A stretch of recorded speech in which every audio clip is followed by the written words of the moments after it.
time. Osobola okubeera ne capital y'emu. Maybe having the same capital. Naye bw'oweebuka mu magezi. But if you go down in wisdom, ow'amagezi n'akuwangula n'akutwalako then the one who is wise overcomes and takes you. nga kikwetaagisa magezi. Then it requires you might be suffering from hunger for nothing. Nga magezi gokka ge geetaagisa just because there is no wisdom there. Oyinza okuba okabiridde capital emirundi mingi. You could be crying for the capital for love. Oyinza okuba okabiridde obufumbo emirundi mingi. You could be crying for the marriage for love. Oyinza okuba okabiridde okuwasa emirundi mingi. You could be crying for marriage for love. But all things that are mutambula olugendo lwe lumu n'omulala. Walking with a same step with someone. Omulala n'awangula ekiki. And someone overcomes something. Olw'okuba tolina magezi. Because you lack wisdom. Olw'okuba oweebuka mu magezi. Because you have gone down in wisdom. N'olemererwa ng'omulala awangudde. Then you fail, someone overcomes. Ne bateeka ekintu mu ngalo zo. They put something in your hands. N'olemererwa kubanga tolina magezi. You fail to have it because of no wisdom. Ekitugwanidde okuba n'amagezi. So we ought to have wisdom. Gamba munno. Tell your neighbor. Neetaaga amagezi. I need wisdom of God. Nze neetaaga amagezi. I need wisdom of Nze God. neetaaga amagezi. I need wisdom of God.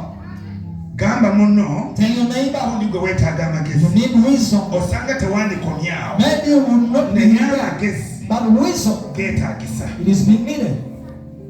Business yandibadde eyiwala. The business could be happening far.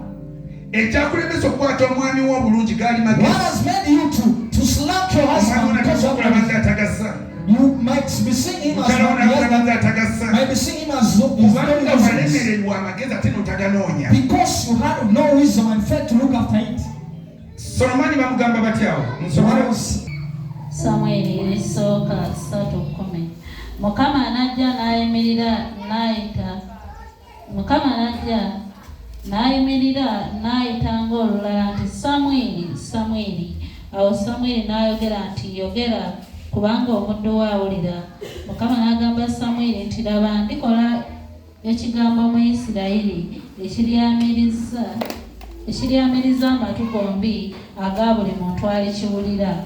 Ku lunaku olwo ndituukiriza ku Eri byonna bye nnaakayogera ku nnyumba ye okuva ku lubereberye okutuusa ku kkomerero. Mukama mulungi yeebazibwe. Amen.